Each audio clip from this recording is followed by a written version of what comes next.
C'est un travail en aplat. Ce sont des différents personnages pour un motif autour du vent. Donc je vais mettre en scène ces 6 personnages sur une composition. Et leur caractéristique, c'est d'être pris dans un coup de vent et il leur arrive des petits incidents.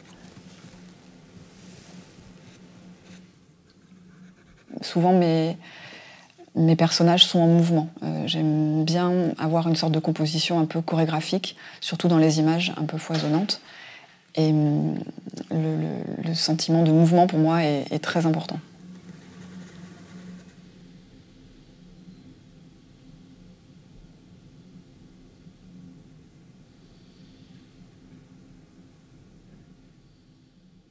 D'un livre à l'autre, les thématiques ou les fils qu'on peut retrouver, ça va être généralement autour de l'humour, des situations comiques dans lesquelles je mets les personnages, des petites choses qui vont se passer un petit peu inhabituelles, des incidents, des accidents, des choses inattendues, des choses cocasses, loufoques.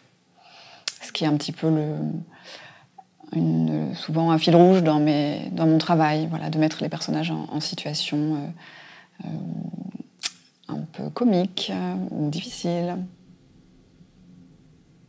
L'aspect ludique me plaît beaucoup. Le premier livre que j'avais réalisé était lui-même un livre-jeu avec une ouverture d'un rabat qui révélait un animal dont on pouvait soupçonner la présence, mais c'était assez trompeur puisque j'incitais à penser, enfin j'induisais les codes d'une certaine image et d'un certain animal, et puis finalement quand on ouvre le rabat, on se rend compte que c'est un autre animal plutôt inattendu.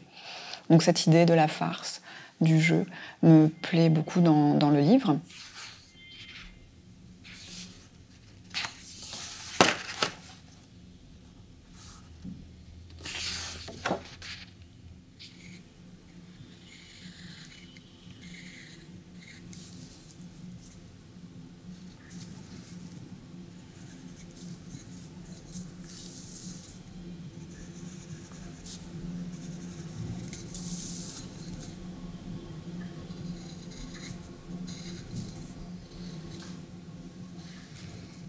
Dans les différents livres que j'ai pu faire jusque-là, il y a un jeu sur l'image et sur le sens.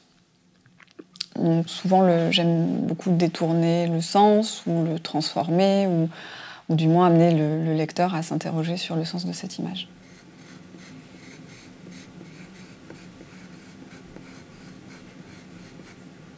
En termes de sujet, il y a des choses qui reviennent forcément puisque quand on s'adresse à des enfants, c'est vrai qu'on va plus facilement parler d'animaux, de nature, de personnages en action. C'est plus des motifs. Je sais que je fais souvent un petit personnage au cerf-volant. Voilà, ça va être plutôt des choses comme ça qu'on va retrouver.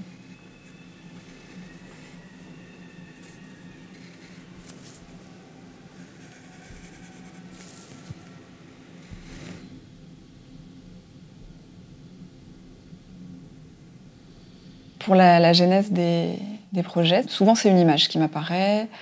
Pour le livre sur la montagne, j'avais envie de travailler sur des images de grand format, avec beaucoup de détails, beaucoup de personnages.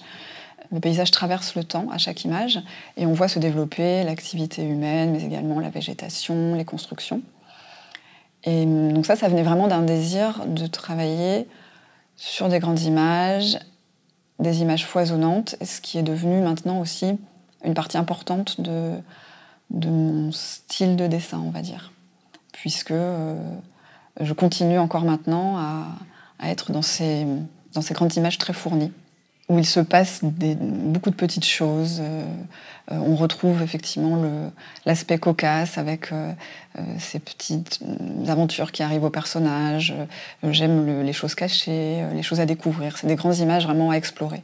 Et ça a été le point de départ de ce livre, finalement. Le livre L'alphabet cocasse et illustré,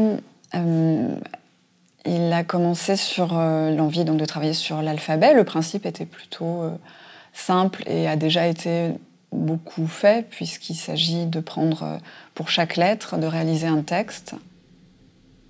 L'idée était de faire commencer chaque mot du texte par la lettre concernée.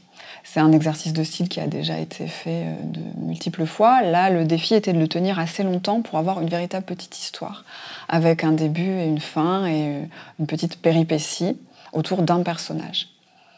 Et donc c'était un travail à contrainte, déjà pour le texte, mais que j'ai vraiment conçu comme un jeu. Enfin, ça a été assez agréable à faire. Et ensuite, la contrainte pour l'illustration, c'est que dans la lettre, on devait voir apparaître le personnage en action dans cette anecdote. Dame Ned, le diamant de la duchesse du Doudindon a disparu.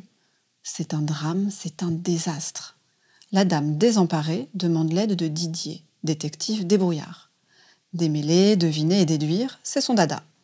Il débarque sans délai dans la digne demeure et se démène. Soudain, il a un déclic. Le diamant de la duchesse n'a pas été dérobé, c'est son dodu dalmatien qui l'a dévoré au dîner. Ce qui peut être spécifique dans mes livres par rapport à l'enfance et au lecteur enfant, c'est d'éveiller à la fois sa curiosité par des choses assez ludiques, comme j'en ai parlé, de le rendre actif, de le faire chercher dans l'image, soit des détails, soit de comprendre un jeu que je lui propose, et puis également dans la langue, puisque l'écriture me tient vraiment à cœur. La langue, c'est aussi une musique. J'aime bien être dans quelque chose d'assez savoureux, d'assez jouissif.